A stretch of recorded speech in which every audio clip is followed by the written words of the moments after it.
A German car magazine just did something nobody expected. AutoBild, one of the biggest automotive publications in the country that basically invented the sedan, put an American electric car up against BMW and Mercedes on their home turf, and the American car won. Welcome back to Future EV Insider. If you're new here, this is where we break down what's actually happening in the EV world without the hype and without the doom. Today, we're talking about the Tesla Model 3, a magazine grade of 1.6, and why that number is a much bigger deal than it sounds. Let's set the scene. AutoBild ran a comparative test in May 2026, not an EV-only test, a straight-up sedan comparison that included gas cars and electric cars side by side. The Tesla Model 3 long-range rear-wheel drive was in the mix, priced at €44,990. Lined up against it, the BMW i4 eDrive 40 and the Mercedes CLA 250 Plus, two cars that, on paper, are supposed to be the safe, respected, you-can't-go-wrong choices for a German buyer. Both of them cost more than €20,000 more than the Tesla.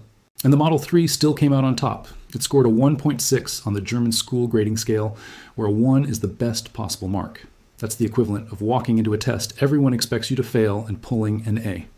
On performance, it posted a 0 to 100 km/h sprint of 5.4 seconds and a braking distance of 35.6 meters from 100 km/h. Numbers that would look at home on a sports sedan, not a family car. Now, why does this matter so much specifically in Germany? Because Germany is not a neutral market. This is the country that built the modern sedan. BMW, Mercedes, Audi, Volkswagen. These aren't just car brands there. They're part of the national identity.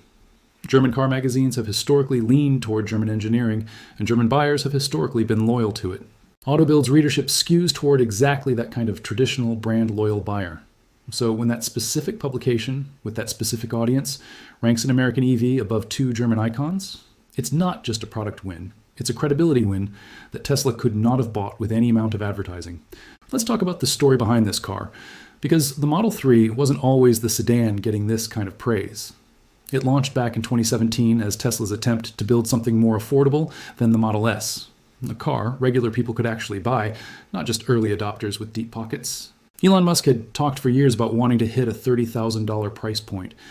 The Model 3 didn't quite land there, but it did become the best-selling plug-in electric car in the world for 3 straight years, from 2018 to 2020. In 2021, it became the first electric car in history to cross 1 million global sales. That's the foundation this 2026 ranking is built on. Not a car that appeared out of nowhere, but one with almost a decade of iteration behind it. The version that just won in Germany isn't the same car from 2017 either.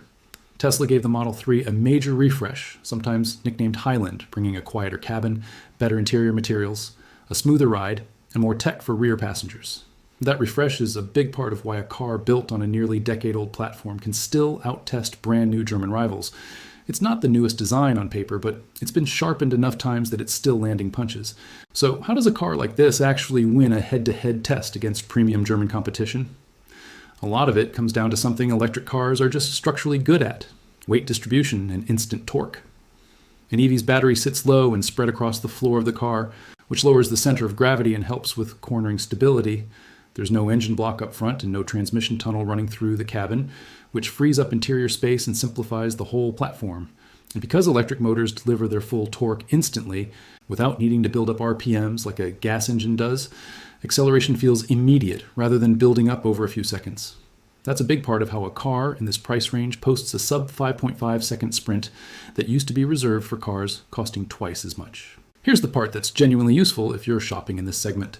The BMW i4 eDrive 40 and the Mercedes CLA 250 Plus aren't bad cars. Far from it. They're well built, well regarded, and carry all the brand weight you'd expect. But AutoBild's test suggests that more than €20,000 of that price difference isn't necessarily buying you a better driving experience. Some of it is buying the badge, some of it is buying the interior finish level, the dealership experience, the resale reputation that comes with decades of brand history. None of that is fake value, but it is a different kind of value than raw performance and test scores, and it's worth knowing which one you're actually paying for. It's also worth being honest about where the Model 3 doesn't win. This same car has had real criticism in the German and Austrian market. In a 2024 TÜV roadworthiness inspection analysis, the Model 3 actually ranked last among newer cars. Reviewers have also flagged the steering wheel mounted turn signal buttons, introduced in the refresh, as a step backward from a safety and usability standpoint. Enough that Tesla brought the traditional turn signal stock back for the 2026 model year in response. So this isn't a car with a spotless record. It's a car that's clearly strong in some areas AutoBild tested, and still has rough edges in others that a single comparison test doesn't capture. Zoom out for a second, because there's a bigger pattern here that goes beyond one car and one magazine. For a long time, the story around EVs in traditional car markets was about whether they could be accepted at all, whether buyers raised on gas engines and manual transmissions would ever trust an electric car with their money. What's happening with the Model 3 in Germany right now is a signal that phase might be ending. It's not being graded on a curve as impressive for an EV anymore. It's being graded as a sedan, full stop, against sedans that have decades of German engineering behind them and holding its own. Before we wrap up, everything in this video is based on publicly reported test results and specifications as of mid-2026, and pricing and rankings can shift over time. If you're actually cross-shopping cars in this segment, treat this as a starting point for your own research, not a final verdict. And go sit in all three before you decide anything. If this gave you a clearer picture of what's actually happening in the EV space right now, share it with someone who's been on the fence about going electric. And if you want more breakdowns like this, real numbers, real context, no hype, subscribe to Future EV Insider. We'll see you in the next one.